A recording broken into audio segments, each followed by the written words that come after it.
नमस्कार दोस्तों, आज मैं आपको हरियाली तीज व्रत की कथा सुनाने जा रही हूँ। प्रेम से बोलिए भोलेनाथ की जय हो, पार्वती माता की जय हो। एक गांव में एक किसान रहता था। वह अपनी पत्नी सुनैना और बेटी पूनम के साथ हंसी खुशी से रहता था। पर भगवान का लेखा जोखा भगवान ही जानते हैं। मनुष्य को तो अपने पिछले जन्म के कर्म भूल ही जाते हैं।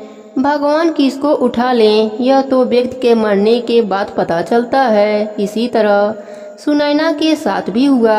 वह भी अपने 5 साल की बेटी पूनम को छोड़कर इस दुनिया को छोड़कर चली गई। अब किसान पर भारी जिम्मेदारी आ गई। घर के अंदर का काम करता, बच्ची को देखता, फिर बाहर खेती बाड़ी भी करता। लोगों के कहने पर वह दूसरा विवाह कर लिया। दूसरी बीवी का नाम भोली था, पर वह नाम के विपरीत थी। वह बहुत ही चालाक थी। वह पूनम को फूटी आंख भी नहीं देखना चाहती थी। इन्हीं नफरतों के बीच पूनम धीरे धीरे बड़ी होने लगी। एक दिन अपने सहेली के साथ खेलते खेलते एक गांव की काकी के घर गई। उस दिन सावन मास की हरियाली तीज का व्रत था। काकी ने व्रत किया था और वह पूजा कर रही थी। पूनम ने काकी से पूछा, काकी यह कौन सी माता हैं? इनकी पूजा करने से क्या होता है? तब काकी ने बताया, यह तीज माता हैं। यह अमर सुहाग, अन्न धन, पुत्र पौत्र सब देती हैं। पूनम ने कहा, काकी तीज माता की एक छोटी सी कहानी सुनाइए ना। फिर मैं भी कहानी को याद करके अगले साल तीज का व्रत करूंगी। मुझे भी बहुत दुख है। मेरी सौतेली माँ मुझे बहुत मारती है। मेरी सौतेली बहन गलती करके आरोप मुझ पर लगा देती है, जिसके वजह से मुझे बहुत मार पड़ती है। मैं भी अगले साल तीज का व्रत करूंगी, जिससे कि मुझे दुखों से छुटकारा मिले। तब काकी ने तीज माता की कहानी सुनाई। इस व्रत के महात्म्य की कथा भगवान शंकर ने पार्वती माता को उनके पूर्व जन्म का स्मरण कराने हेतु इस प्रकार से कहा था। एक बार तुमने हिमालय पर गंगा तट पर अपनी बाल्यावस्था में 12 वर्ष की आयु में अधोमुखी होकर घोर तप किया था। तुम्हारी कठोर तपस्या को देखकर तुम्हारे पिता को बड़ा क्लेश होता था। एक दिन तुम्हारी तपस्या और तुम्हारे पिता के क्लेश के कारण नारद जी तुम्हारे पिता के पास आए और बोले कि विष्णु भगवान आपकी कन्या से विवाह करना चाहते हैं। उन्होंने इस कार्य हेतु मुझे आपके पास भेजा है। भगवान शंकर ने कहा, तुम्हारे पिता ने विष्णु जी के प्रस्ताव को सहर्ष स्वीकार कर लिया। इसके बाद नारद जी ने विष्णु जी के पास जाकर कहा कि हिमालय राज अपनी पुत्री सती का विवाह आपसे कराना चाहते हैं। विष्णु जी भी तुमसे विवाह करने को राजी हो गए। नारद जी के जाने के बाद तुम्हारे पिता ने तुम्हें बतलाया तुम्हारा विवाह विष्णु जी से तय कर दिया है। यह अनहोनी बात सुनकर तुम्हें अत्यंत दुख हुआ और तुम जोर जोर से विलाप करने लगी।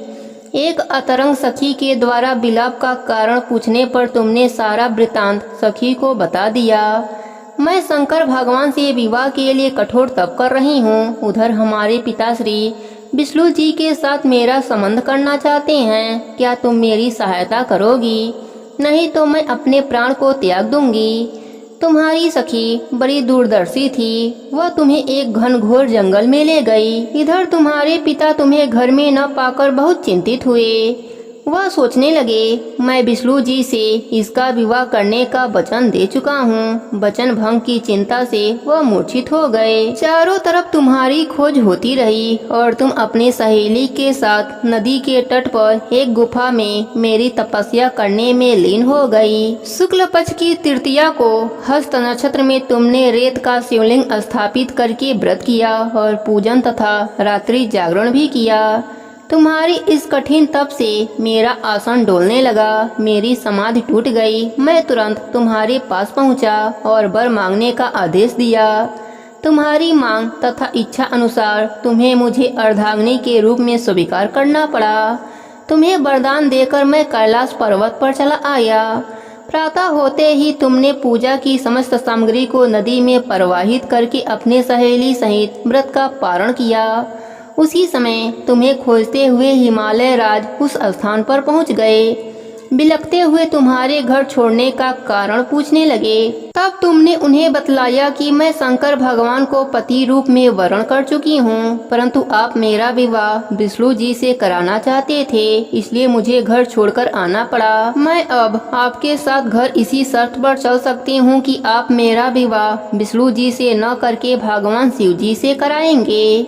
गिरिराज तुम्हारी बात मान गए और शास्त्रीय विधि द्वारा हम दोनों को विवाह के बंधन में बांध दिया। काकी पूनम से कहती हैं, पूनम बेटा, इस कहानी को सुनने से व्रत पूर्ण माना जाता है। कहानी को सुनकर पूनम बहुत ही खुश होती है। फिर घर आकर अपने काम धाम को करने लगती है। एक दिन एक भिखारी भिक्षा मांगने आता है। तब उसकी माँ भिक्षा में पूनम को दे देती है। पूनम बेचारी रोते रोते भिखारी के घर चली जाती है। भिखारी के घर पर पूनम भगवान भोलेनाथ और माता पार्वती की पूजा अर्चना करती है और जब सावन का महीना आता है तो हरियाली तीज का व्रत करती है। भोलेनाथ और तीज माता की कृपा से भिखारी का घर अन्य धन से भर जाता है। भिखारी सेठ कहलाने लगता है। वह बहुत खुश होता है और धूमधाम से पूनम से विवाह कर लेता है। भोलेनाथ और तीज माता की कृपा से उनको इहलोक में सुखों की प्राप्ति होती है और मरने के बाद शिवलोक का वास मिलता है।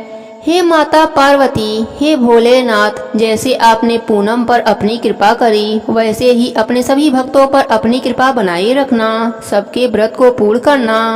प्रेम से बोलिए भोलेनाथ की जय हो, तीज माता की जय हो, गणेश भगवान की जय हो, सावन मास की जय हो।